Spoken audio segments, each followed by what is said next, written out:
Yeah. So what? Right. Sorry about the little technical difficulties. Right.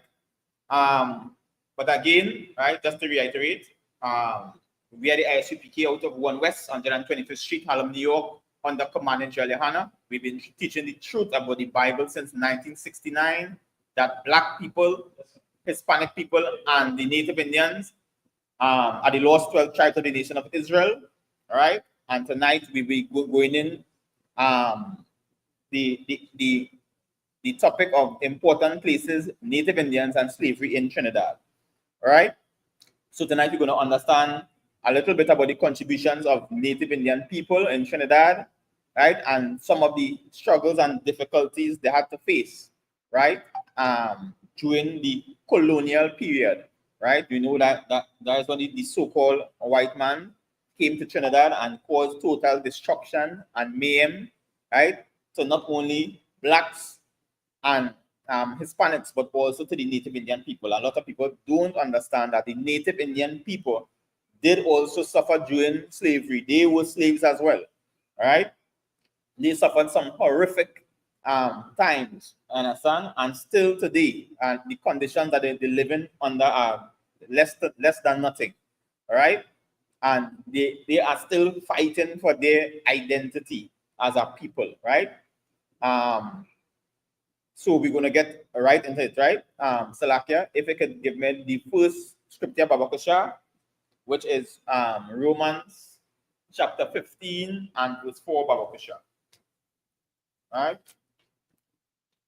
And in the book of Romans chapter 15 and verse 4, we're going to understand that the things that we see now didn't just happen. These things happen for us to gain from it, right? So give me Romans chapter 15 and verse 4, Babakusha. Put the microphone up on that side. To what? Salakia. Number 2 microphone to Baba. Kamaka. Right. The book of Romans, chapter 15 and verse 4. For whatsoever things were written aforetime. Right, so the scripture saying whatsoever things were written aforetime. Whatsoever things was written in the past, go ahead. Were written for our learning. Were written for what? Were written for our learning. Right. These things were written in the Bible for the learning of the Black, Hispanic, and Native Indian man. Right? This was for us. And as for us to know our history and to understand where we came from, to know our identity, right? Our culture, right? And who belongs to the nation of Israel. Go ahead, Bakusha. That we, through patience and comfort of the scriptures, might have hope. That's right. And this is what is going to give us hope. Black man, Hispanic man, and Native Indian man. Because we understand today in the ISUPK under Command Journey and who we are. This is what's going to give us hope. This is what is going to make us understand who we are as a people. What is our identity and what we're supposed to be doing on the face of the earth at this time. Understand? We're going to understand who our foreparents are. Understand? And our forefathers, what contribution they made, right, in society when they were with Black man, Hispanic man, and Native Indian man. So because the things of the past was written for our learning, we're going to understand today that many things that we sometimes take for granted, right, even right here in Trinidad and Tobago, right, is of very significant importance to the Black, to the Hispanic, and mostly on this topic to the Native Indian people, right? So, right. If I could just read a short excerpt, right? It says that the first known settlers of Trinidad were the Amerindian tribes, right? Often referred to as the Arabs and Caribs, right? And these were names given to them by the so-called Caucasian man, so-called white man, right? These were not the original names of the tribes, right?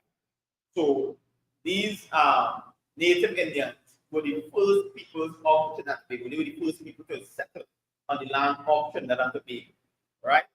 So this being said, when you look back and they start to talk about things like Columbus, how we discovered Trinidad and all the different Caribbean islands, now we can understand, right, that the Caucasian man built a factorial of lies, understand, and pushed it into these books, right, so that he would get a chance to try to rewrite history, right? But according to archaeology, right, it shows that the native Indians were the first people to settle in Trinidad and Tobago, right? Right. Babakusha, and if you could give me the first article on Africa, Okay. right? You're going to understand that the first peoples of Trinidad and Tobago, right, the native Indians, they were the first ones here, and it is recorded all over Trinidad and Tobago history, right? For us to learn and to understand. And sometimes we just take these things for granted and do not understand the importance of these different findings. Right. So you go ahead, Babu. The geology of Library Pitch Lake. Right. So it's stating that this article, right, out of our company's website, local here in Trinidad and Tobago, right, which is the geology of the Library Pitch Lake, and library is a place in Trinidad just maybe about 15 minutes from the Point Coast area where we are, right? So it's like one town over, right? And the library area has a pitch lake, right? Right? And this lake produces what is called tar, right? In massive amounts, right? It's never ending, right? And we're going to read a little bit about the library pitch lake, right? I think it's called the library pitch lake. Where am I going to show? The geology of Library Pitch Lake. The Pitch Lake, as we know it today, was called by the Amerindians Pish, which means pitch. Right. So the name that the lake derived, which is the Pitch Lake, right, was derived by the Amerindians. This is an Amerindian word that they use to describe this pitch lake, this lake that produces tar, right? And this tar is shipped all over the world, right? I'm going to read what we go over. Go ahead, Babucha. While the Spaniards call it Tierra de Bray, which means land of pitch. Right? And when the Spaniards came, they call it Tierra de Bray, which means the land of pitch, right? But the original name was given by the Amerindian people, right? Which that still holds up today, right? Even though when they around Trinidadians and they talking local parlance, right? As I would say, a man would say, "Hey, I'm going to be the pitch." And as I from, they would still use the term, right? Go ahead, Babucha. The British, however, called it Pitch Lake. Right? British gave it the English word now called the Pitch Lake, right? Go ahead, Babucha. But like many parts of this lovely island of Trinidad, they kept part of the Spanish name. Hence, the village is still called Library. Right? So they kept the Spanish name, so the village still carry the name Library today. Go ahead, Babucha. The lake measures approximately 100 acres, 41 hectares, and is estimated to be 250 feet deep in the center, which will be about 76 meters. This wonder holds an estimated 10 million tons of pitch. That's right. So the lake is wide, right? As approximately 41 hectares or 100 acres, right? 250 feet deep, right? So this is not a small area, right? This is a large area, and they estimate the lake, right, to be holding 10 million tons of pitch, right? A massive amount of pitch, right? Right. Go ahead, Babucha. This wonder holds an estimated 10 million tons of pitch. Mm-hmm. A total of 180 tons of pitch is extracted from the lake per day. Right, and say on a daily rate, right? The daily extraction rate is 180 tons every day being extracted from this lake, right? At the current rate of extraction, the lake is estimated to have renewable reserve of pitch for the next 400 years. And this lake that extracted 180 tons of pitch every day at that rate, if they keep extracting at that rate, right? The estimated renewable reserve of pitch could go for the next 400 years. Now tell me, and if that is not amazing thing by the law, the more the day, the more it will back. Right. Understand? you look at the quarries here in Point Fortin, right? When I was a lot younger, the quarries were hills, were mountains.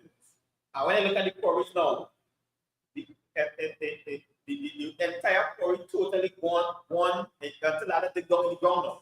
Because they got away the whole hill. So it becomes level of the land that's now going below the land level. And the amazing thing about this pitch lake is that the more the dig, it keeps refilling itself. Right. Right? And it remains level with the entire surface of the ground. So like when it dig today, right? A few days later or weeks, it returned to the same level that it was. Understand?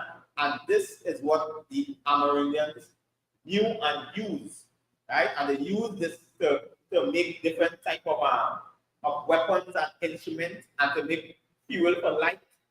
Understand? And even to seal their canoes. Understand? When they made it. Right. Understand? Right? And this piece, a little piece of our history, showing you that the Amerindian people right here in Labrie, understand? Right? Understood some of the wonders that the Most High gave us on this world and utilized it way before Europeans even came to being and to understanding the use of this, right? So like, yeah, we could drop that and we'll jump to the next part of our mission. Done.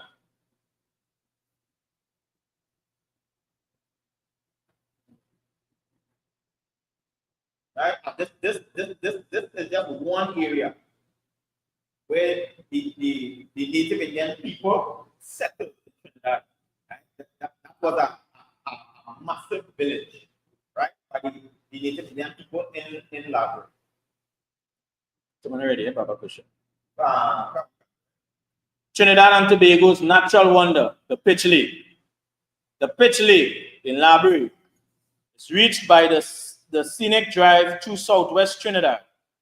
There are other tar pits around the world, but ours is the only one that humans can walk on. Right? So they say there are other tar pits just like this all around the world, right? But on this one in Trinidad, it's the only one humans could walk on, right? But it's tough enough to walk on, but soft enough to extract, right? Go ahead, Dr. The Labrie Pitch Lake is 75 meters deep and covers 40 hectares of land. On July 15th, I had an amazing experience at the Pitch Lake. My tour guide, Daniel, shared a lot of knowledge, and I also went to the Pitch Lake Museum, which had a lot of information and artifacts. See, this Pitch Lake and Museum did not only have information about the Amerindian or the Native Indian people, but it also had artifacts, right? As a 10-year-old national of Trinidad and Tobago, I was proud and excited to see and touch the eighth wonder of the world. Right? And many people right here in Trinidad never even visited the Pitch Lake. Understand? Right? This is where our brothers and sisters, right, built their village on this piece of land, right? Go ahead, Baba Kusha. This article is a collation of my personal research, information from my tour guide, and information from the Pitch Lake Museum. I am excited to share the knowledge I have gained there. Continue. What is pitch? Pitch is a mixture composed of soluble plutonium absorbed by minerals, matter-free water, and gas, water of hydration of minerals, and mineral matter, ash. So again, the breakdown of the pitch, right? Go ahead, the free natural gas can be ignited as shown in figure 1. Right? So this is what the Native Indian people understood, right? And they use this to produce light, right? To make torches and use the tar as fuel, right? So like, I want to drop down. The first people? So like, Don't mind the first people?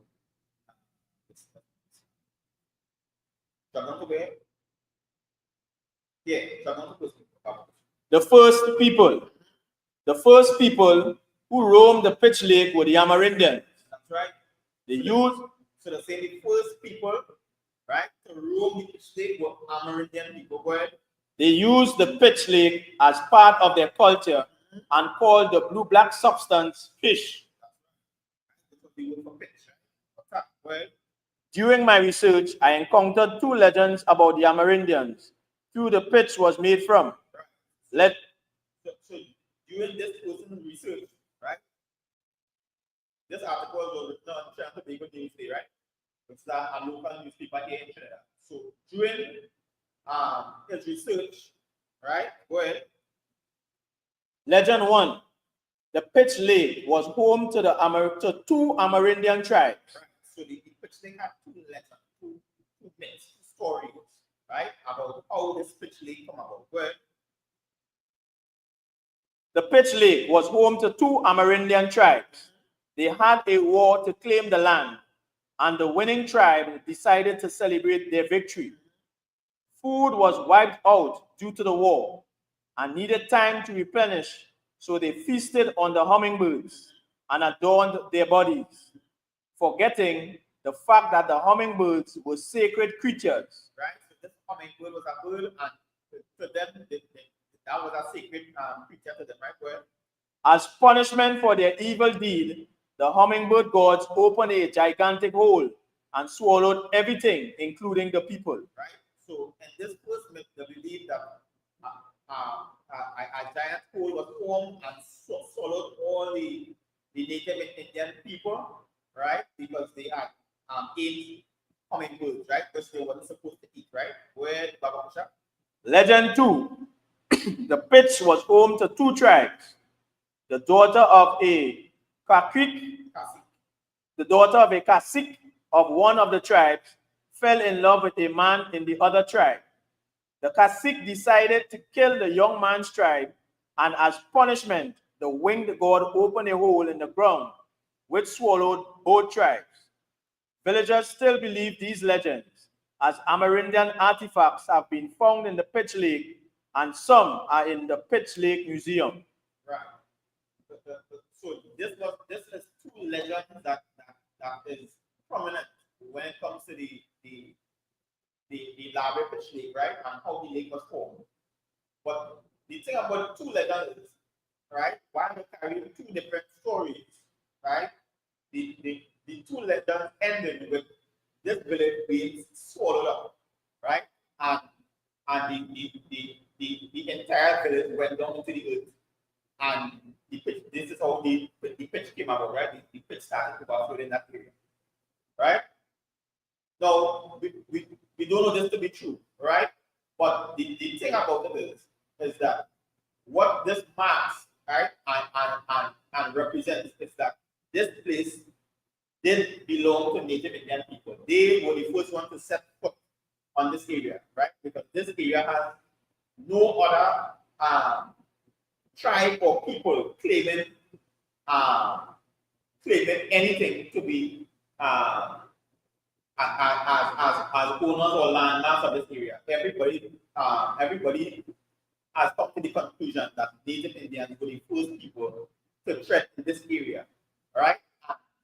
What made them believe, what made many people believe that they were swallowed up in the ground, right? One of the reasons for that is because even when excavating pitch from this area, they would find, from time to time, they would find Amerindian artifacts, right? At the pitch. Understand? So it made them to believe that the village was swallowed up in the ground by their mythical god, right?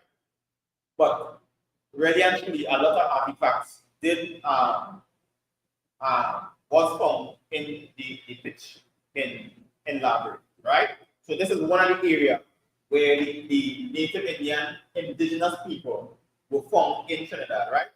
So Salakia, if we go jump, I will send you a next article, right?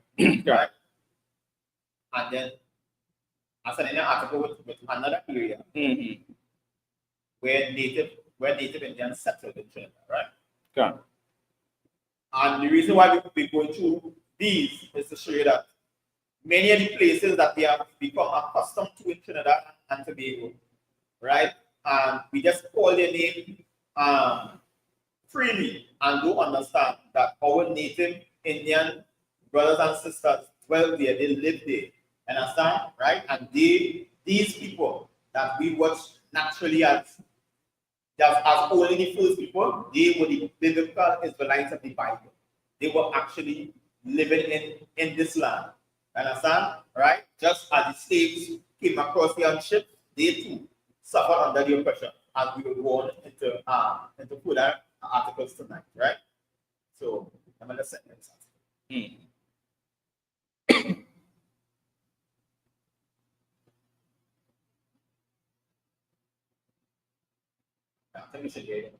Right? Yeah. Okay. So in this article, this is a place right here in Trinidad. This is how we discuss library. This is a place right here in Trinidad called Caroni, right? Now, today, Caroni is predominantly settled by East Indian people, right? But this was an area where the Amerindians first settled before any other people settled there, right? So, you could go ahead and talk. The Caroni River. Caroni River bank, the equivalent of the Ganges. Caroni is Amerindian in origin. Right, so the Caroni, this place is Amerindian in origin. Go ahead. There is another river bearing the same name in Venezuela. Right. Just like in Venezuela, right? There's another river bearing the same name, right? That's how they were able to trace this Amerindian people, right? In Caribbean. And the great stream, though diminished in status to the flooding hazards, was once the very important lifeline which helped to build Trinidad. In 1592, the Spanish conquistador Domingo de Vera rode upriver to where a smaller stream formed a confluence. On this tributary, he continued to the lands of the cacique Guagonari on the head of a cool, fertile valley where he established a settlement. This village, which was the first permanent European one in the island, was christened San Jose de Oruno, Salakia, San Jose de Oruna, which is St. Joseph. That's right. So this village, right, that the European form, the village was originally where we found St. Joseph today, right? And that goal, St. Joseph was the first capital before we had the capital Port of Spain, right? So St. Joseph at that time was the capital of Trinidad. Go ahead, at the mouth of the tributary of the Caroni, a small battery was erected with two small pieces of cannon, given the ostentatious name of Puerto Grande. It was also a landing place for people traveling to San Jose. Right? So this was a port of heavy use, right? Go ahead, Around 1690, a Camino Real or Royal Road was laid out parallel to the river, but the latter continued to be the main highway to the sea. In 1783, the Cedula de Publicon was proclaimed, which invited Catholic planters and their slaves to settle and open up the hinterland, and thus the saga economy was born. Right. Shalakia, the sugar economy was born. Right. So this was a new law that proclaimed, and it invited now Catholic planters, right? And their slaves. And these people don't understand when we tell them about any Christian trees, right? Because these churches have heavy history in slavery. Right. Right. And the younger generation would understand. And they will just join the church, right? Because they know the modern fact we're in a particular church, they just join. But they don't understand the history behind the church. And these churches, right? And in this instance here is the Catholic they were the Catholic planters, the Catholic working class, right? They were farmers, and they came with slaves to settle upon these lands close to this river, right? Because the river was like a highway, right? Many vessels or boats use this river to go out to the Pacific Ocean, right? So this was a route that where all trade could pass. Go ahead, Papa. The Caroni became a major thoroughfare since the Camino Real was a little better than a track. The tributaries of the river, which were navigable, also found use.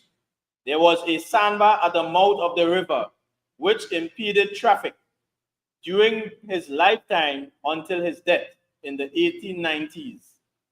Paolo Andrea Giuseppe of Valsain Estate employed his laborers in keeping a channel open through the sandbar. Right, so it's coming to the mouth and the river at a sandbar, right? So you still restrict boats from going to and fro. So he had to pay his laborers now to keep it clean, right? So that boats can pass. In the pre-emancipation days, slaves were used for the purpose. Right. So, but before so-called emancipation, the slaves would be doing that for free. That's not paid, right? The slave master would send it to clear the sandbar. Well, Corrals or dugout canoes had been floated on the Caroni since pre-Columbian times. The design was originated by the Amerindians, who made corrals by burning, then hollowing the log of a felled tree. Right. So these corrals were special canoes, right? And because the Amerindians were experienced and industrious people, they were able to slip through the sandbar because of the way they designed the boat, right? But when the Europeans came with their boats, they had a restriction, so they had to pay people now to dig through the sandbar, right? To keep it clean. Go ahead. These transported the bulk of the hogsheads of rum, sugar, and molasses down to the sea. Right. So that has to utilize the native Indian people, understand, to carry cargo in and out through this river. Go ahead. A large canoe could take as many as 6 barrels, while a mule cart along the Royal Road could only handle 3 or 4. That's right. So the canoes that these native Indians were building would carry way more cargo than the Spanish and the British would be able to carry. Go ahead. When going upriver, poles were used to push the canoes, while heading downriver meant easy sailing since the current did the work. That's right. So even they do like today, they would watch people rowing on raft, and they would have the long pole, and they would be pushing the raft upstream way back. And understand the way back with native Indians, they were already doing this. They were already understand that they have to push upstream, and when they come downstream, they would roll with the current. Right? Go ahead, by 1900, the Caroni River was no longer a highway to the sea. In 1876, the Trinidad Government Railway was inaugurated and connected Port of Spain and Arima. Right. So the railway came into play in Trinidad, and because of that, the river was utilized less. Understand? So because the railway now started to carry the majority of the goods, right? But the point of this article is to show you how the Spaniards came, understand, and they had to utilize the native Indian people to get their goods in and out. Understand? They had to ride upon the back of the native Indians, right? All these instances that keep popping up, and you will watch a place like Quran. People in Trinidad will watch a place like Caroni and never believe that it was a place where native Indian people settled. Right. Right? And it's the same thing with the Labrador community. They would never believe that there is a place where native Indians used to settle. Right. Right? Trinidad and Tobago has a very rich native Indian history. Right? And we had a lot of tribes because Trinidad was mainly, we were close to not we were, but we are close to the South American mainland. And because of that, a lot of tribes would traverse from the mainland to Trinidad to come to do trade, and some settle and live in Trinidad. Right. A lot of different tongues, right? So from there, we will jump on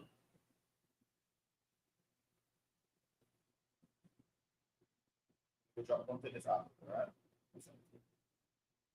Right? So Native Indian people in Trinidad, right, were very strong in Trinidad, right? And for some reason, all that has fallen away today, right? Most of them is basically pushed to the remnants of their people, right? And the scriptures talk about that, and we'll read about it, right?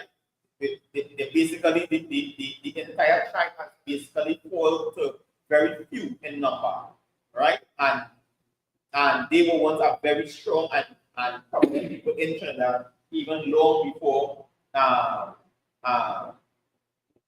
the slave trade had started.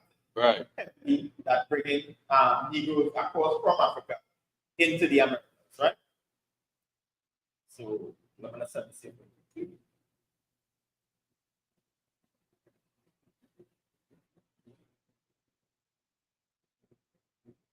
So black man, Hispanic man, Native Indian man, this is your history, this is your identity. And as that Native Indian man, this is your identity, right? And just in the ISP of the command until the commodity Christian church. Understand? Commodity Muslim mosque. Understand? Right? Your history is written in this Bible. Right? Continue on to this next article. Okay. Amerindians of Trinidad and Tobago. What I mean, right? Come on.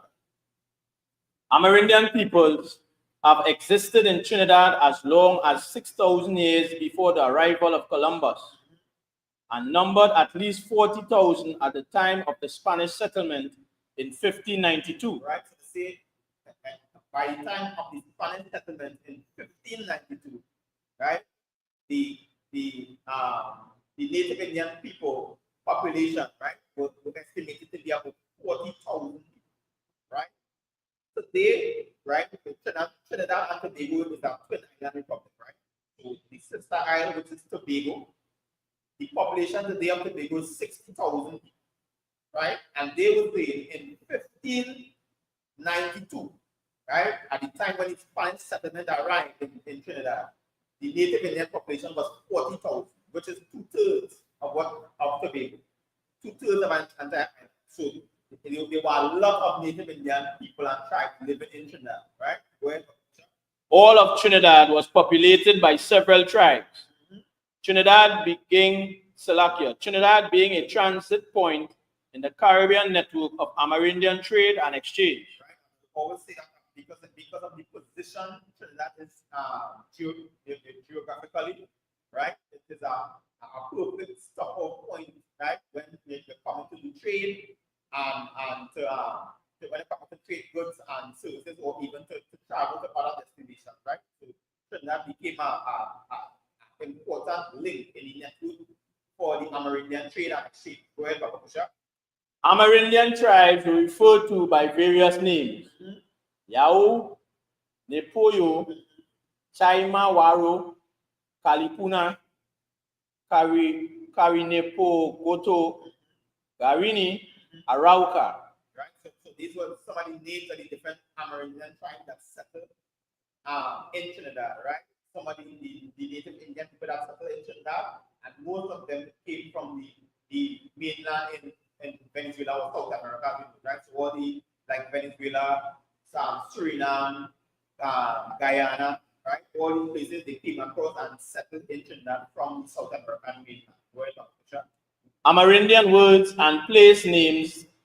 Amerindian words and place names survive into the present. Right? So the same Amerindian words and place names survive into the present, meaning that a lot of the places that are named in Trinidad, a lot of the villages, cities, towns they would go to in Trinidad still carry the Native Indian word for that village or the name of that place, right, would be of Native Indian origin. Today, right. Right.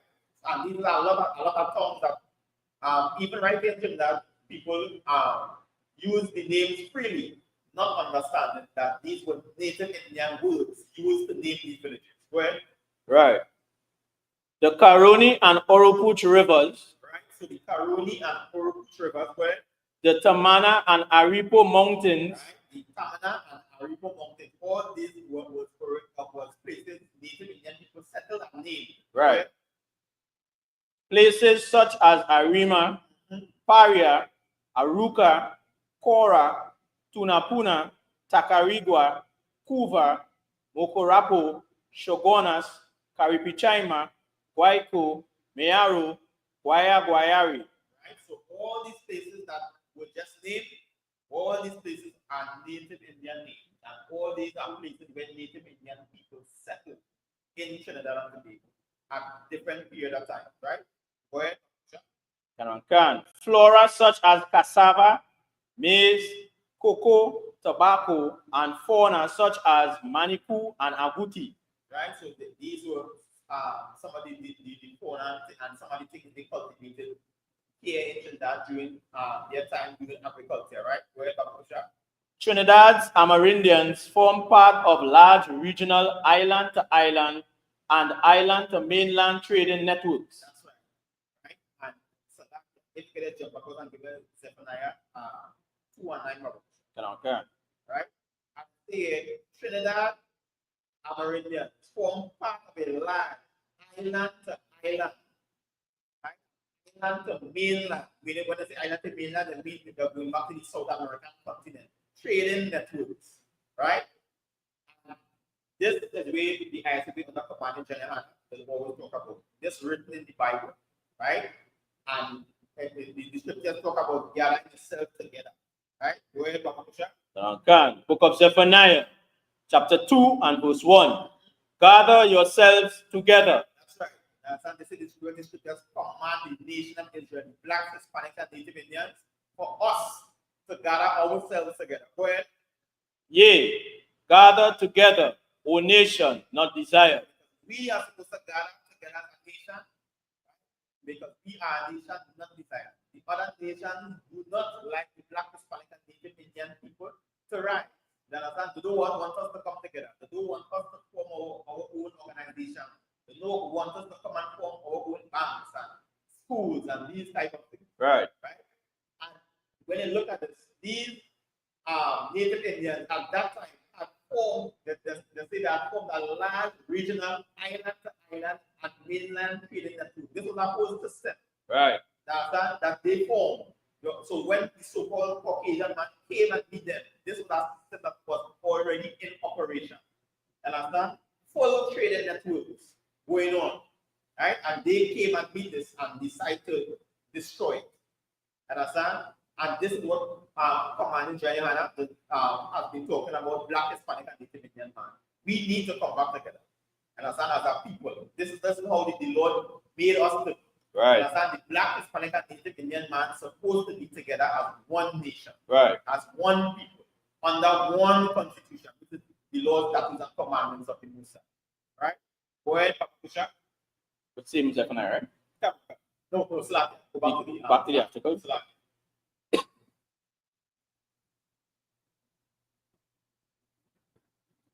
Trinidad's Amerindians formed part of large regional island-to-island and island-to-mainland trading networks. That's right. The Waro of Venezuela. Right, so you talk about the Waro of Venezuela. A while back, we went up to Itakas, right, to give out food, right, under the ISUPK, under command in Trinidad. And these were one of the people we met. Right. Understand? Right? They were from the mainland Venezuela and they were part of the Waro people. Go ahead, Pakusha. The Waro of Venezuela, who still exist, were frequent visitors until only recent times. The Amerindians developed a canoe and bow and arrow. Right, so these are some of the things the Amerindians developed. Go ahead. And the ajupa. Amerindian cuisine is enjoyed by many Trinidadians. Right, so the Amerindian cuisine still today, some of the food we eat is still enjoyed by Trinidadians and Tobagonians today. Right? Go ahead. Cassava bread. Right? Cassava bread. I remember, right? Even my father. Right. And showing us how to make cassava bread and how to make farine. Right. This is how we grew up with part of the old school, right? And we learned to make these things, right? And not understanding that these were Native Indian different delicacies that they would prepare. Right. Go ahead, Dr. Shah. Cassava bread and farine, warak, barbecued wild game, corn pastels, corn pastels. And today, the spoilers, because they're making it into this Christmas tradition. Right. And you know, we don't celebrate Christmas. But this was the steal. Right. Understand? They steal this from the first people. Corn pastel, right? I think that is a food that is made out of maize or corn, you know, right? And you will put meat fillets in it, right? And wrap it in fig leaves and these kind of things, right? So these are things that native Indian people who were already doing, and they things that they already are making, Right. As food. Well, Kusha, Coffee, cocoa, and Sharon Benny. right? Coffee, cocoa, and Shadow Benny. We don't say Shadow Benny here, but I believe the word that we know it as cilantro. Right. Right? We just call it Shadow Benny, right? We use it as a seasoning, right? Well, Kusha. Okay. The Amerindians also gave Trinidad and Tobago its first major rebellion in the name of freedom. So the city Amerindians, right, had its first major rebellion in Trinidad and Tobago. When the Arena Uprising of 1699, led by Chief Hyarima. That's right.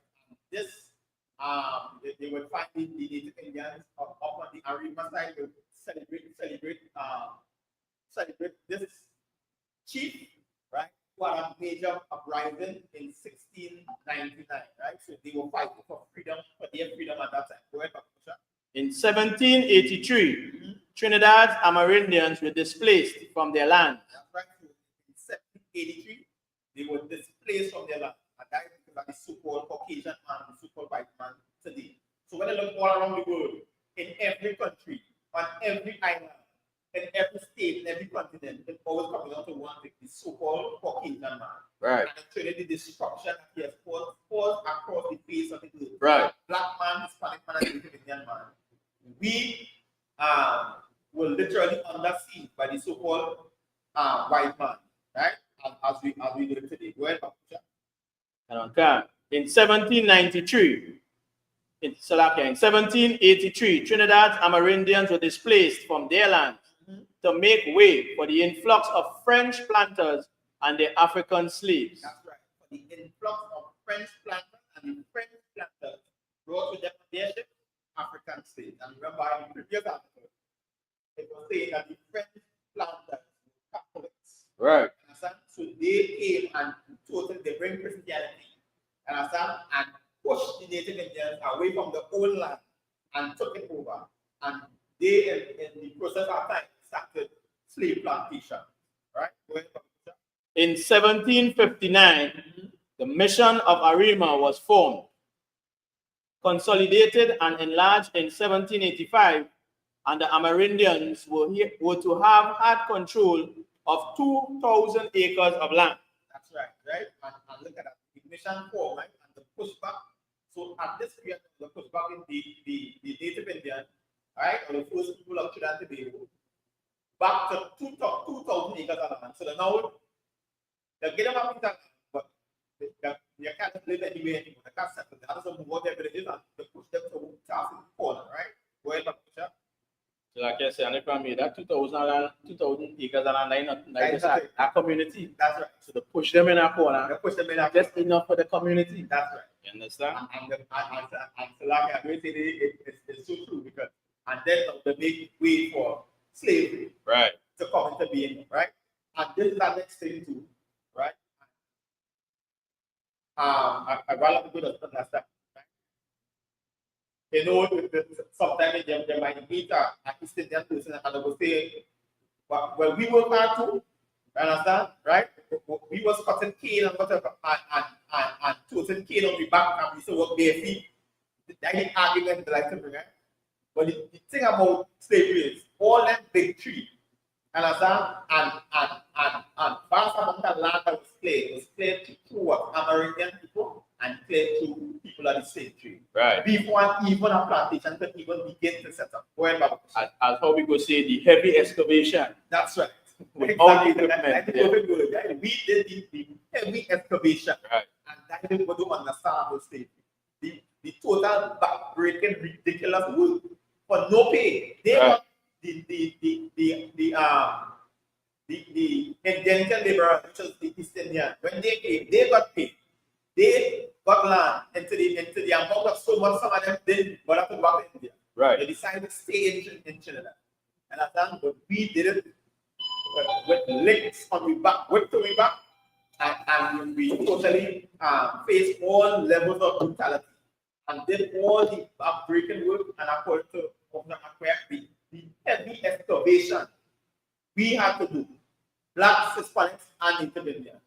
And I think in order to clear the way for these French Catholic missionaries to start their slave plantation.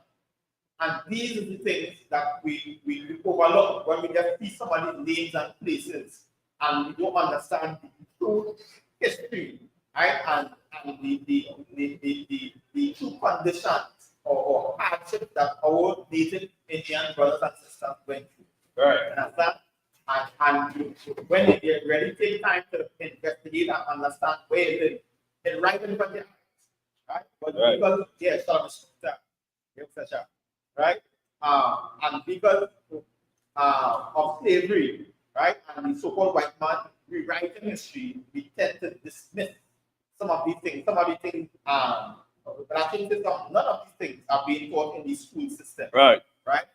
For the Native Indian and blacks and Hispanic children. None of these things are written in the school. Where about Not going on. Not going on. Say the same thing we're saying there. We will learn it in the schools. Yeah. You understand? So our children and if for our parents, they didn't know. We didn't know, and then our children now it's not being taught in the school, so they would know. You understand? I mean, Commander General here and I created a place for blacks, Hispanics, and Native Indians to come and learn their culture, their history, their heritage. And even that too, as I bring out the articles, it goes to show whereby you could actually see where the oppressor push away the Native Indians, push away the Hispanics, push away black people, and they now become the dominant force. You understand? Because once we're not learning this in history, what else we're going to learn? We're going to learn about their history. That's right. We're going to learn about their culture. That's right. And then we now, not knowing our history, we're going to attach ourselves to their culture, to their history, to their way of life. When, as I bring out here, seeing whereby the Native Indians and even us as blacks, seeing the driving force behind building this country, behind building this place, you understand? That's right. I'm still like, yes. Yeah, right? And we bring on it so that we did totally went with the intention to totally eradicate the history and the culture of the so-called black, Hispanic, and Native Indian man. Right. Right? And one important thing that they bring out is that because of this, now we attach to their history. Yeah. Because we are not together to look back to. You understand come from? Nothing to hand down to us. Right? And thank God for the ISUPK under command of Johnny. Right? Now we have an entire constitution, an entire culture, an entire way of life that we look forward to. Right? Blacks, Hispanics, and Native Indians. And just like the scripture we read before, now we can have hope. Understand? Now we can understand that hey, this blonde hair, blue eye man that gave us as Jesus Christ, that is not our Lord and Savior. Right. That is not our King. He does not represent us. Understand? And the black, Hispanic, and Native Indian man is now beginning to understand who he is. Right. And what is his culture, his identity, and his nation. Right. So, Rocket, I have a white side for that. All right. It can continue after 2,000 acres of land. Can. A number of tribes were pressed into Arima, mostly Nepuyu, and generically referred to as either Carib or Indio. Or Indio, right?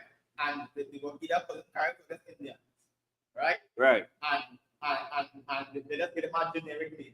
So when they give the Native Indian people a generic name now, it's diminishing the people because then over time people just not knowing who they is. Right. And that's just like the so-called black, Hispanic, and Native Indian man today, right? they will call it Negro or Hispanic or thick, understand, right? Or indigenous people, Right. understand? But neglecting now the true name of your tribe, understand who your people is. Now we can find that information because everybody qualified by a Bible. You understand? Go ahead, Kamusha. Arima was the last mission town. Parang, utilizing both Spanish and Amerindian musical instruments, emerged from the evangelization of the Amerindian. This is like Parang music is a music that usually plays around Christmas time, right? And they say it is a merge between Spanish and Amerindian musical instruments, right? But so from the two cultures, different instruments were utilized to make this music from the two different cultures, right? Spanish culture and from Amerindian culture, right? But one of the most important things here, right, and why Parang music is predominantly among Christmas time in Trinidad and Tobago, right? I don't know how far it reaches on the global stage, right? But in Trinidad and Tobago, around Christmas time, they usually get Parang music, right? And but one of the main points in the article here is saying that it can emerge from the evangelization of Amerindians, right? And that is really where Christianity comes, right? And that's why we listen to plenty Parang songs, right? They're always singing about white Jesus, right? If you listen to the lyrics in the song, right? Sometimes they sing it in Spanish, so a lot of English speaking people wouldn't pick up on it, right? Right. They basically singing about this white Jesus, and they keep singing about it. That is because they were evangelized. Because when Europeans came, the many Americans turned to Christianity, right? The Caribs in Arima, converted to Catholicism, were led by a titular queen. That's right. So the Caribs in Arima, right? So in this particular place in Arima, which is in Trinidad, right? They were converted to Catholicism, right?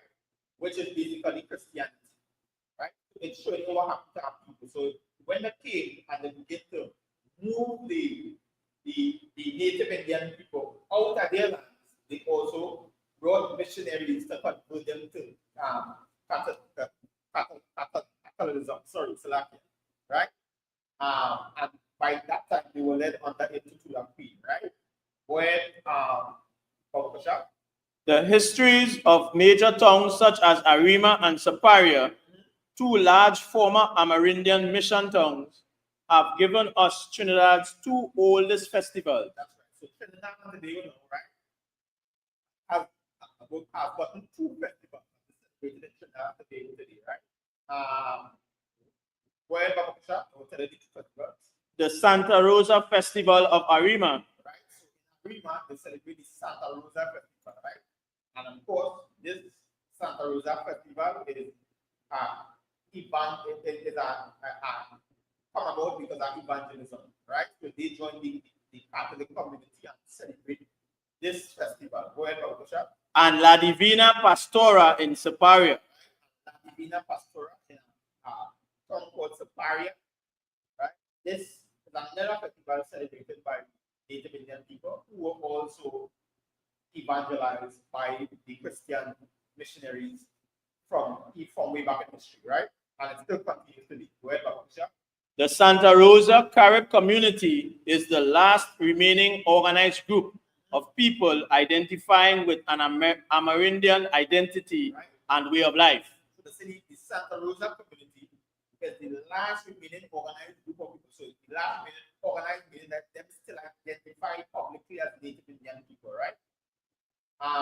But they're still heavily linked to Christianity, right? So, right. So the most of them, well, not all, but most of their celebrations would take place with the Catholic Church, right? Well, at least 12,000 people in northeast Trinidad are of Amerindian descent. Right, and now the numbers saying that at least 12,000 people, right, they are identifying as Amerindian descent, right, in northeast Trinidad, right? It have other groups like in around these other places, right? But when you think about northeast Trinidad, they say at least 12,000 people identify us. And if you can remember when we read higher, right? When the Spanish arrived, the population was 40,000. Understand? So from 40,000, instead of the population growth, it went down. Right? Alone could show you the amount of killing and murder and degradation that took place upon the native Indian people. If I could just add one thing to sure. the history that you're bringing out, right? It's in here, right? The Venezuela Amerindian tribes. As many as 400,000 Amerindians were living in the land now known as Venezuela when Christopher Columbus landed on the mouth of the Orinoco River in August 1498. Read about one more time. Venezuela Amerindian tribes, as many as 400,000 Amerindians were living in the land now known as Venezuela when Christopher Columbus landed at the mouth of the Orinoco in August 1498. That's right.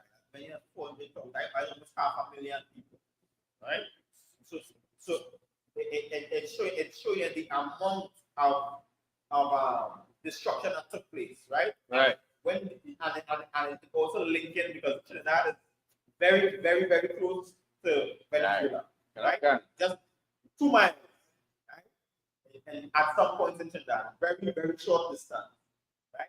And we'll show you how they will be able to track from the mainland of Venezuela, because Venezuela is on the mainland in South America, and they would be able to track from there by canoe into Trinidad, and they will go up the islands, and when we really high up in the article, it would say that they form very large networks, right? So they were able to map all the entire area and were able to trade from Venezuela up the island and back.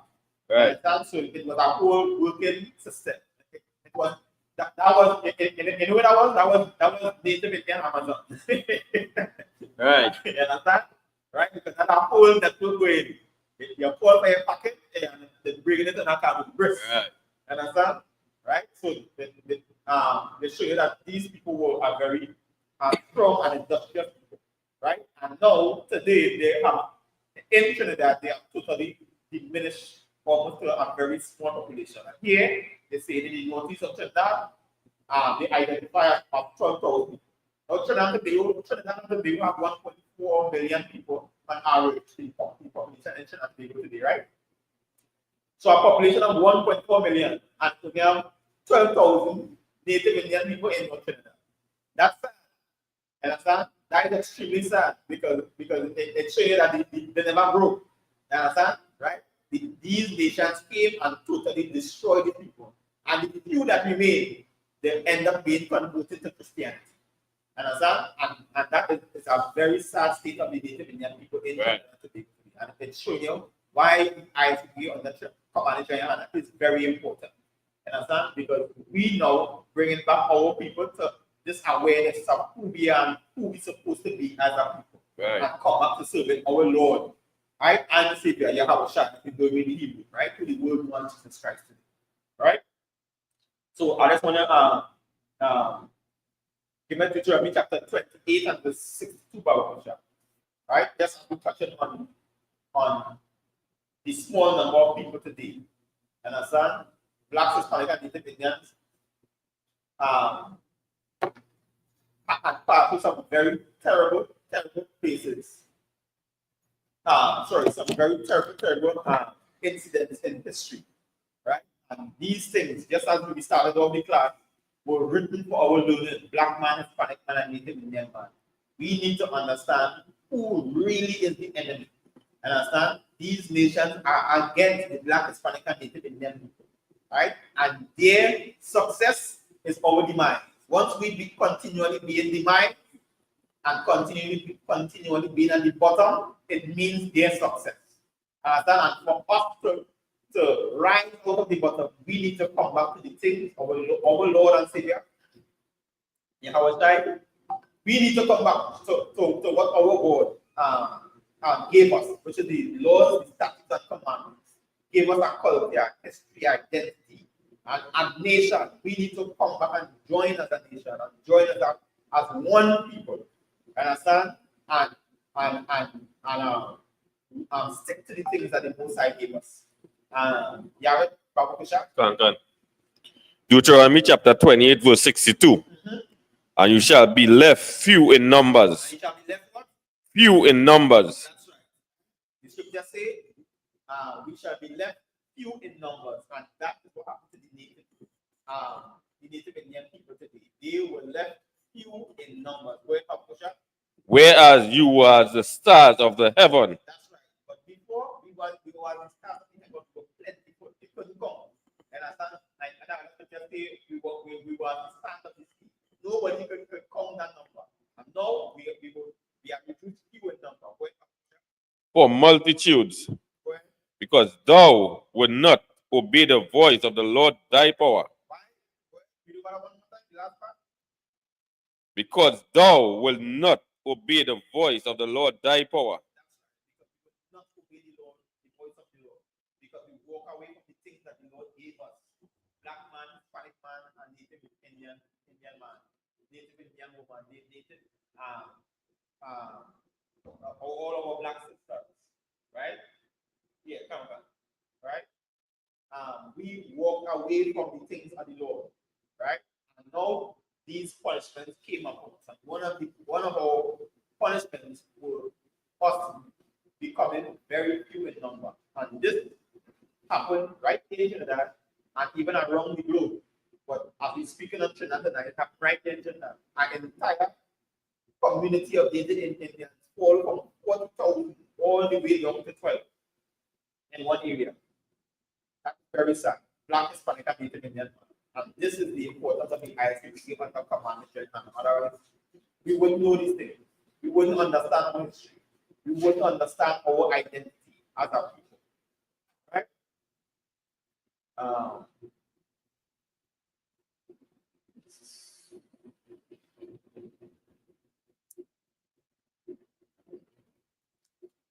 From there, we will jump.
Yeah. And they will hold Deuteronomy 28 and 64 convention.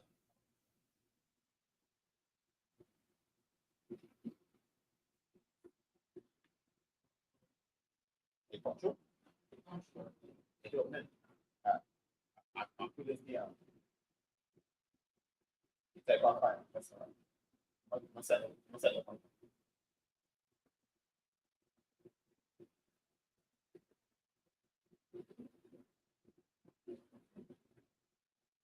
Right?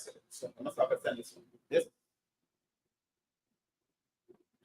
would make it see how Trinidad to be able to face the across problem that Trinidad people face, right? And many of these things happen right in towns that were settled by Native Indian people and Black and Hispanic people.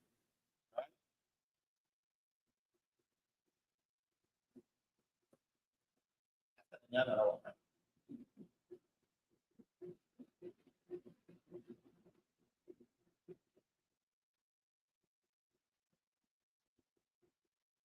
Let me get this one.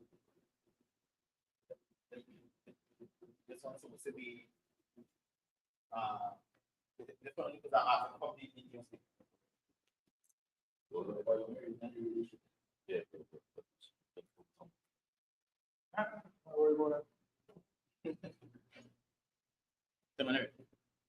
Yeah, welcome. William Burnley, enemy of emancipation. Right. So this is an article from the Trinidad Newsday, right? And this was written on Sunday, the 4th August, 2024, right? So that article written this year, right? And it's talking about a man called William Burnley, right? And it says he was an enemy of emancipation, right? And this is a book written by Professor Stanley Ojo, right? Trinidad. He was a professor and historian in Trinidad. Take a word about it. William Harding Burnley, the wealthiest plantation owner in Trinidad. Right? So it says William Harding Burnley was the wealthiest plantation owner in Trinidad. Right? So we will let us think in for a while, right? Go ahead. Was one of the most vocal opponents in the journey towards emancipation. And to say he was one of the most vocal proponents in the journey towards emancipation. Where African Emancipation Day, observed annually on August 1st, celebrates the hand-won freedom of enslaved Africans in Trinidad and Tobago. Right. So we know about Emancipation Day, right? And then for the celebration of emancipation, right? Okay, as we understand that we are not Africans, right? We are Israelites according to the Bible, right? But in Trinidad, many people believe they are Africans, right? So they celebrate emancipation, right? But the people of the Atlantic slave trade were Israelites. They were Negroes of Negro descent, right? They were Hispanics. They were Native Indians. Go ahead, Papa. This pivotal movement, Salakia, this pivotal moment in history came after years of resistance, struggle, and abolitionist advocacy against the powerful forces of the sugar plantation owners, led in this colony by Burnley, owner of the largest number of estates, and the people who worked and suffered on them. That's right. So, this man, Burnley, this man, William Burnley, right, was one of the largest plantation owners in Trinidad, and he owned the most plantations in Trinidad. And a lot of people suffered under him, right? The people who suffered under him were Black, Hispanics, and Native Indians. Go ahead, Papa. Burnley was born in New York in 1780. So he was born in New York in 1780. Go ahead. Into a prosperous family, the son of a British merchant. So he was British, right? Go ahead. He was educated in the United Kingdom at the prestigious Harrow School before relocating to Trinidad in 1798. Right. So he was born in America, but he was the son of a British merchant, right? He was educated in the United Kingdom in a prestigious Harrow School. Now, during this time, slavery was highly prominent, right? And for these places to build these prestigious schools and universities was its slave money that build these places, build these institutions. Right? These things that people don't understand today. That is why today, right, when somebody will say slavery was a long time ago, that in Africa we know, but the institutions that we call prestige today in some of these places were built on slave money. Understand? The infrastructure they have, the bridges they built, all that wealth was amassed through slavery.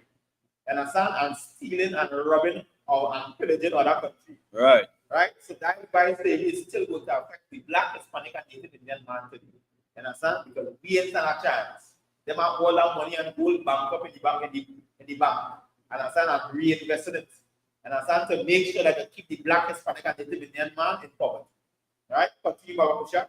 Just a year after the British took control of Trinidad from Spain, it was here in Trinidad that Burnley found his new home, gradually becoming the most successful plantation owner in the nation and a powerful figure in local and West Indian history. Right? So he came back in Trinidad in 1798 and he began now to build, right, a successful plantation, right, with a lot of slaves. So his plantation become again started to grow, it started to get bigger. And Burnley now is now becoming an influential person in the West Indian history, right? Where Professor Selwyn Kojo, author of The Slave Master of Trinidad, William Harding Burnley, and the 19th century Atlantic world, said Burnley was instrumental in shaping local policy between 1810 and 1850. Right. Because Burnley now, this plantation owner, now he wasn't governor, right? He wasn't heavily into the politics yet. But because he was a successful plantation owner, it became like a businessman. It's like how today people that watch Elon Musk. Right. He wasn't into politics, but because he was a successful businessman, now Donald Trump pull him in politics. Right. Then that's where I come from, and this is what happened back in Trinidad in the 1810s and 1850s. Right, this man now is beginning to rise to power. Right, well, Kojo says in his book, during the first half of the 19th century, he was considered one of the most learned and influential men on the island. That's right. Considered a learned man and a man of influence. Well, And a prominent personality in the discussion of colonial affairs. that's right. Now, he started to become a personality in the discussion of colonial affairs. So he started to move up into the area of politics. To talk about the trade, because the business of slavery that he was running become so big, he become an important figure in when they're talking about trade and what's going on in the economy, right? Yeah. Go ahead, Patricia. During his time, he dominated the island's economic and political life. Go ahead. Burnley acquired vast amounts of wealth through slavery and the sugar industry. Right. So the say now, during this time, dominated the island's economic and political life. So when it comes to money and his economic abilities, he become a prominent figure. And that now move him into political life. Now he's trying to make decisions where he can influence politicians, right? And he said Burnley now acquired vast amounts of wealth through slavery and the sugar industry. Right. The plantations were planting sugar cane, right? So he was heavily in the sugar industry through slavery. Go ahead, Dr. He owned 14 estates, of which the Orange Grove Sugar Estate in Tacarigua was the largest. Right. So he owned 14 estates, and the Orange Grove Sugar Estate in Tacarigua, remember that name? Right. Tacarigua was the largest. Tacarigua, right, was a native Indian settlement. Right. You understand? Tacarigua is a native Indian word, right? This is what they named the term, Tacarigua. Right. Indian people named that term. But in the article before, they show you how they push the native Indian people away from their places are living and push them to this 2,000 acres of land. Right. And now people like Burnley were able to come and acquire these state land. Acquire these native Indian land, Slovakia, and now start plantation. And on the place where native Indian people used to live, become one of the biggest slave plantations, making the most money in India. Right? Go ahead, Papa. Kojo says the estate measured 2,600 acres, worked by over 200 enslaved people.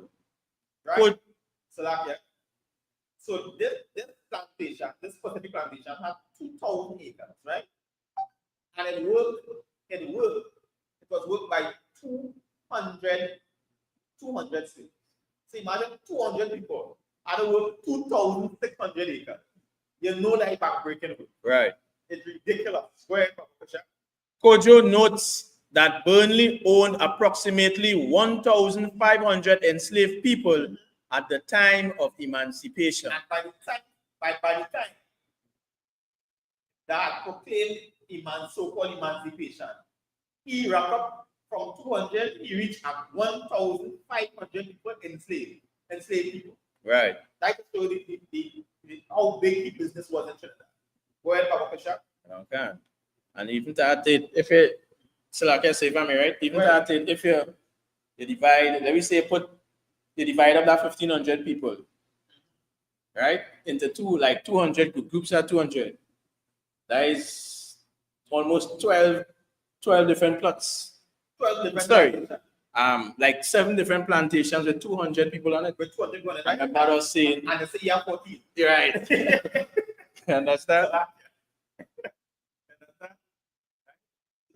Ridiculous this man getting Trinidad. Right. Right? So even among his own people, right, who also came as slave owners, right, with their plantation, they couldn't compete with him. Right. Because he had the most and some of the largest and most profitable slave plantation, right?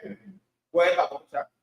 At Orange Grove, Burnley built a grand mansion. Right, so remember, Orange Grove is in Tacarigua. So this was just Native Indian place before, and they run them out of the place, and now that he running this massive plantation, right?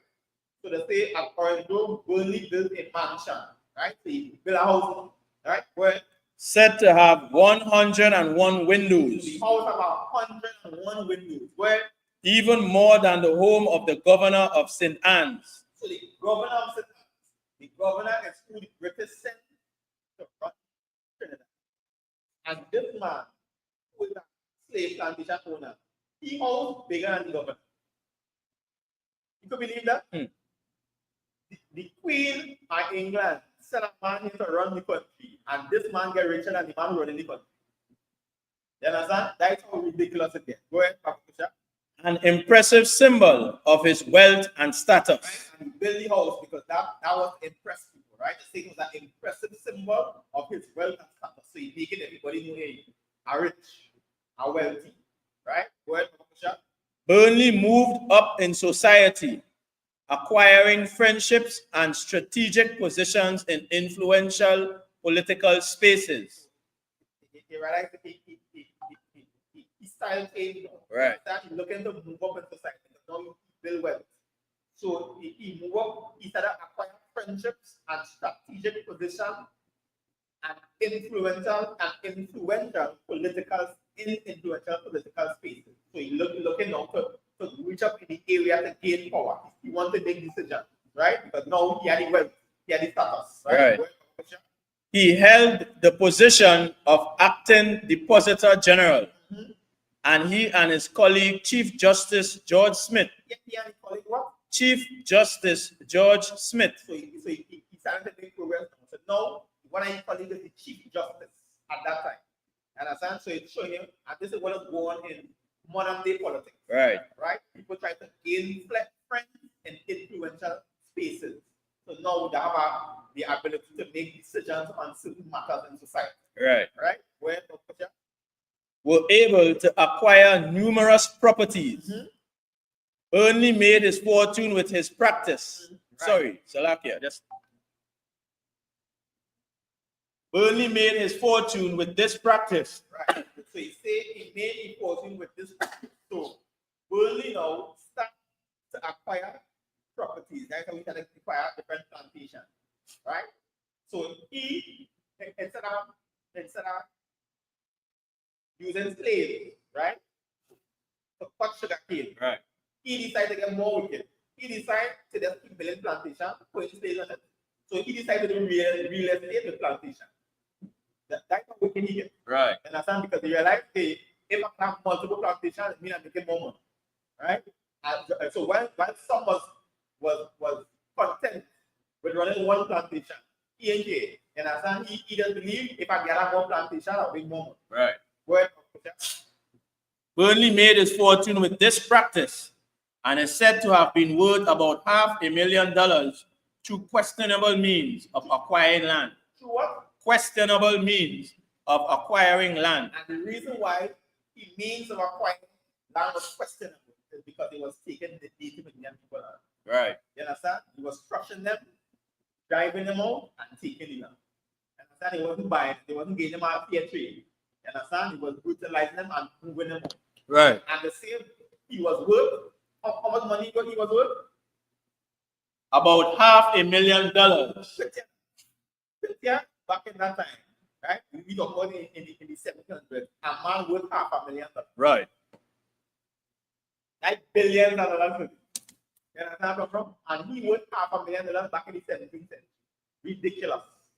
You understand? That is show you the amount of money these fans and they understand back wealth as tax to all the British mainland. You understand? So that is the kind of money that was making more fast.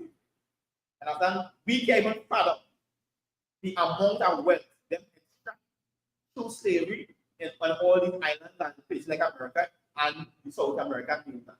We can fathom that number. We can think about that number. And that's why they're able to build these mega cities. Right. Right? And we thinking that the citizens of that particular country work hard and they're able to build all these nice things. No. All that is coming way back in slavery. You understand?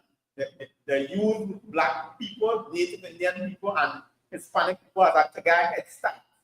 You understand? When we now start the line, them 2 meters from the finish line. Right. You understand? The way it runs. Where Deemed the natural leader of the planters on the island. so because I wealth and status and now he acquired land, he was deemed a natural leader. So nobody didn't vote him into that position. People had to accept that he is the leader because the man had the most wealth on the island at that time. Where According to Kojo, it was inevitable that Burnley became a member of the Council of Government, the name of the Legislative Council at the time, where he was a staunch lobbyist for the plantocracy planters class. and you see, and the book wrote that it was inevitable for him to become a council member because he started us. And at that, Right. make him able to roll straight onto the council, right? Because he was a wealthy plantation owner at that time, and it said he was a staunch lobbyist for the plantocracy or the planter class. The planter class was the people who own slave plantation. So them is the people he lobbying for. He okay, and at that, so when it comes to policies, any policies that will affect slave plantation, if it's bad, he lobbying against it. And if it's good, he supports it.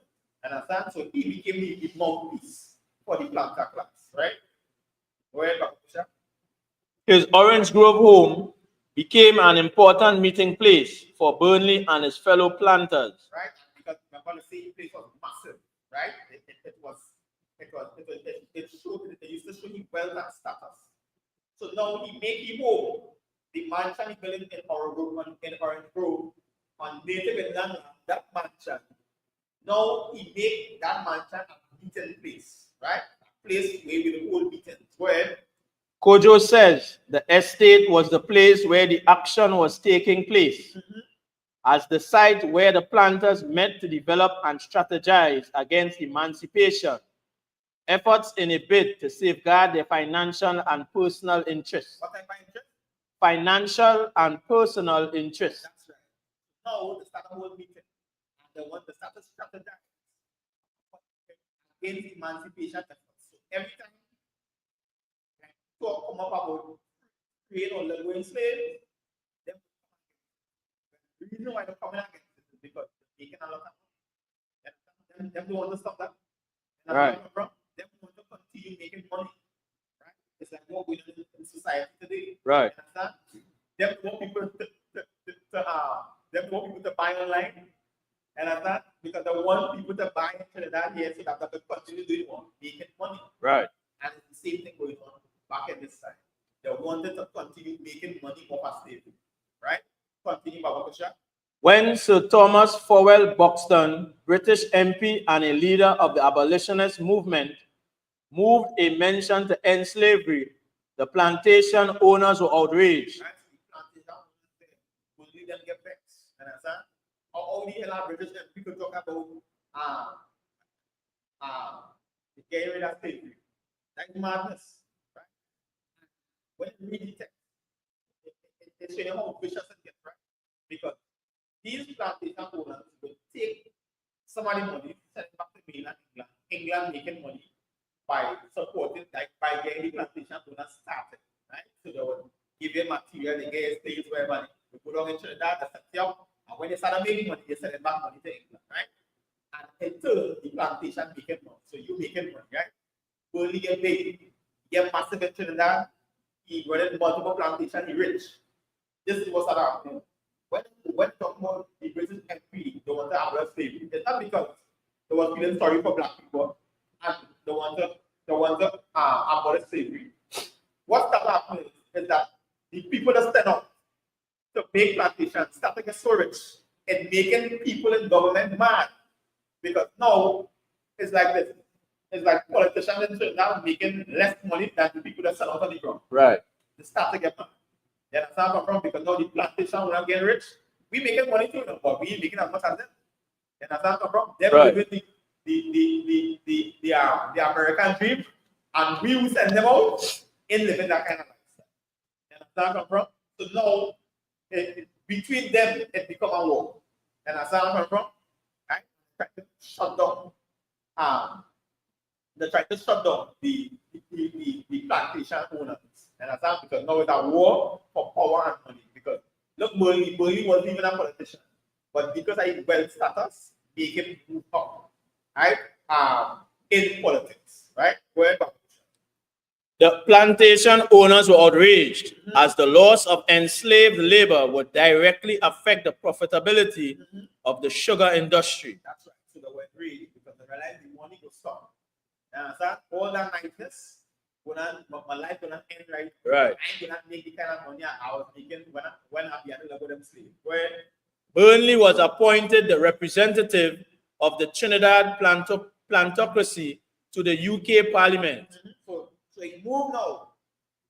He become wealthy. He moved up in politics in Trinidad, and now he started lobbying for planters, and now he get appointed the representative of Trinidad plantocracy to the UK Parliament. That is how far this man traveled from. Where? And in 1832, he traveled to London to oppose the Emancipation Campaign, spreading anti-emancipation rhetoric and lobbying for the agendas of the planters he represented. That's right. And I said that he was in 10. And I said, I'm trying to show you how much of a devil he was. And I said, don't feel I wanted to level black people. Right. Them want to continue making money. And I said, you continue picking cotton in the field, black man. You continue picking cotton in the field, Native Indian man and Hispanic man. They don't care. Right. All they care about is the money will cut. We will get less money. And as that, we wouldn't be able to make the profits we making.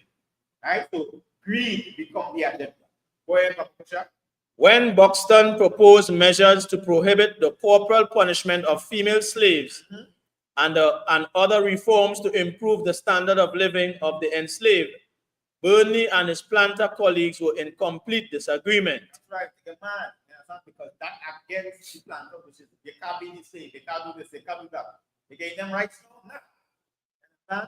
Now the people begin to get mad because it's affecting the finances. And it's affecting the position in society. Well, Burnley believed enslaved Africans were ignorant children. What?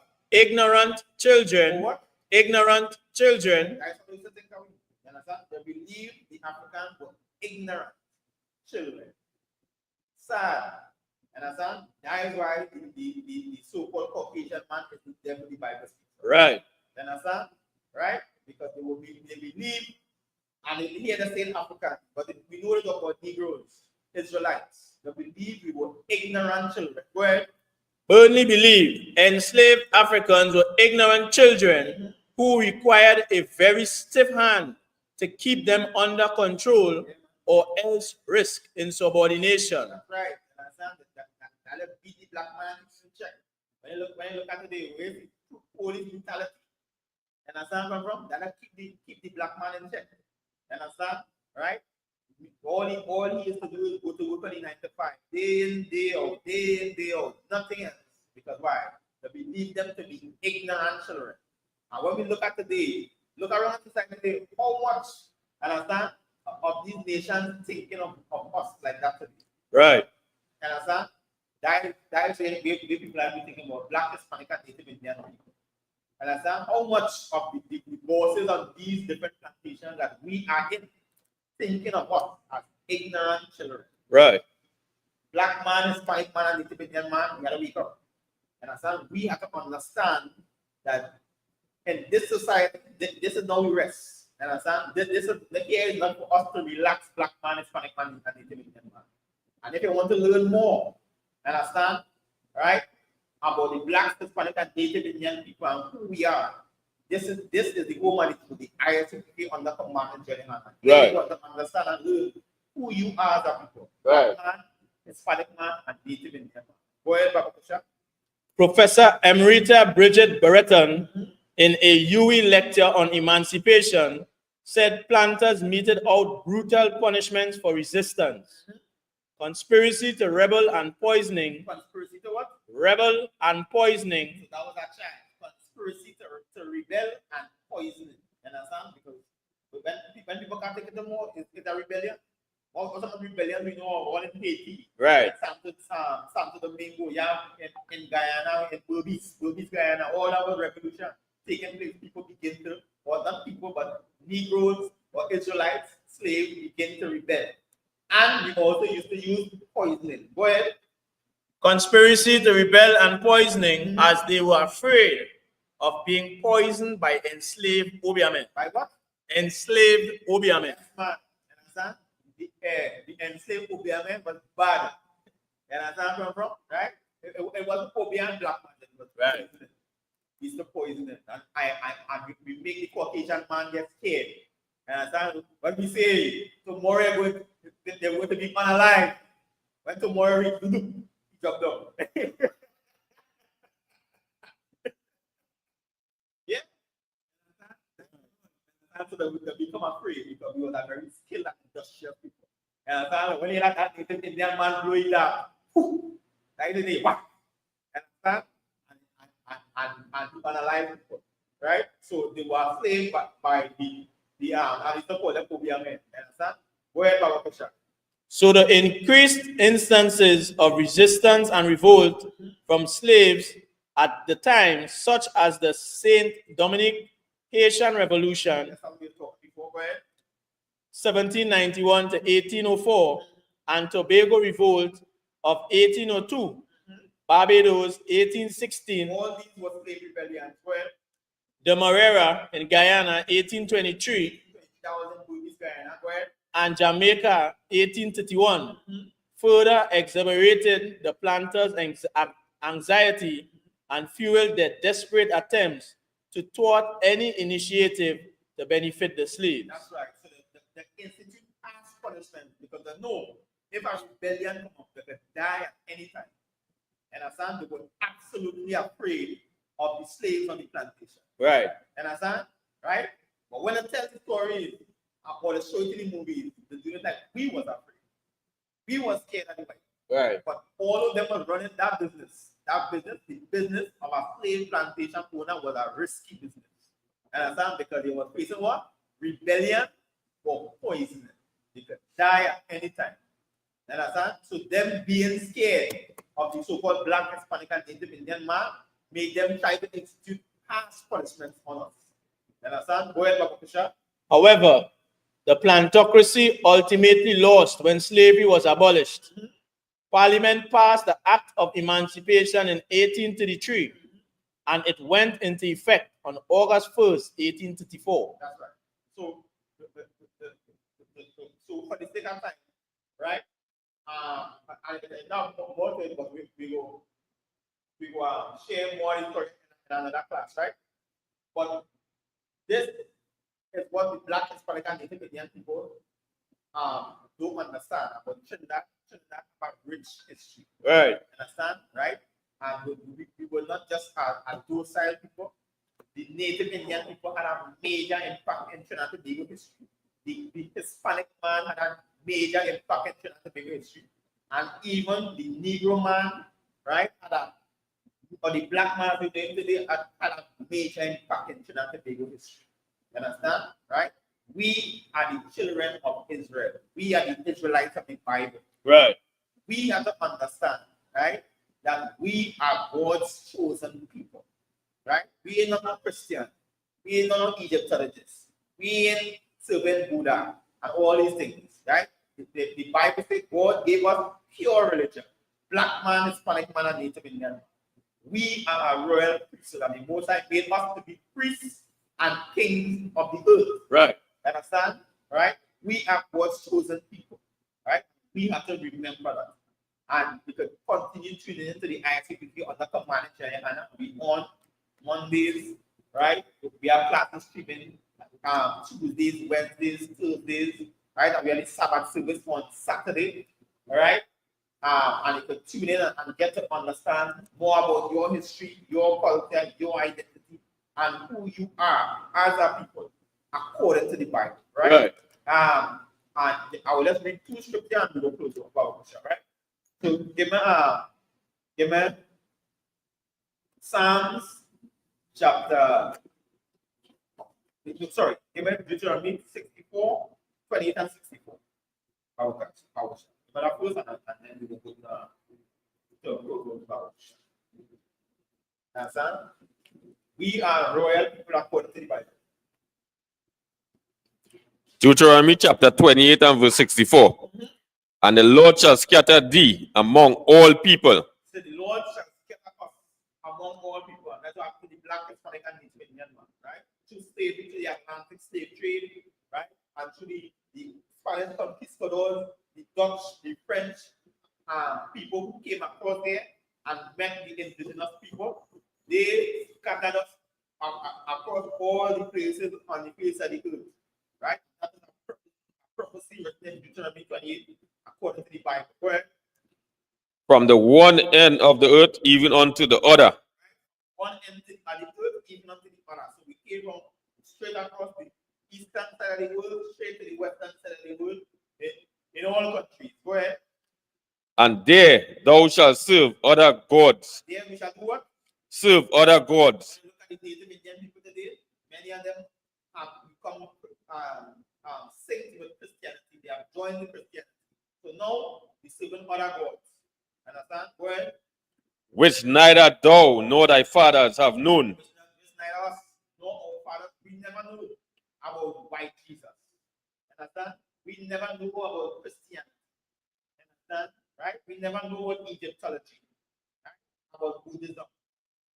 We never know about all these religions that happen in the Church of the United States and all these madness. We never know about that. Understand? Right? Us, neither our forefathers. Go ahead. Even wood and stone. Right? Even wood and stone. Understand? Wood representing Christianity and stone, Islam. Two are the major religions in the world today. Understand? Now, the black, Hispanic, and Native Indian man battling. Understand? To come out of these two of these major religions in society. Understand? Right? So black man, Hispanic man, Native Indian man, know your history, know your identity. Come and do it with ISUPK under command and training. If you're in Trinidad, come down to Point 14, or you can tune in online and learn from the school and understand your history and your heritage, right? And we'll close up with Proverbs chapter 22 and verse 28 of the chapter.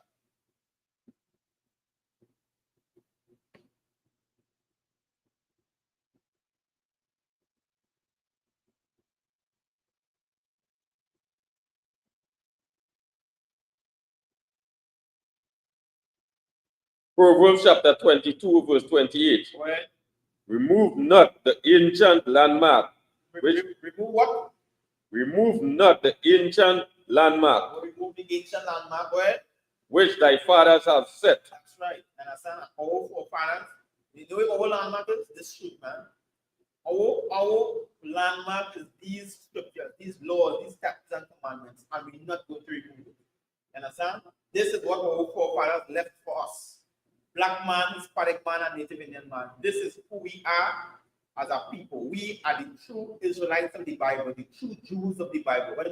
When they hear about Paul and Peter, understand, and Christ, Yahushua, understand, and they hear about Abraham and Isaac and Jacob, right? When they hear about these people, we are the descendants of these people. We are the chosen people of the Most High. And with that, we're going to pass it over to priest and officer Backfire.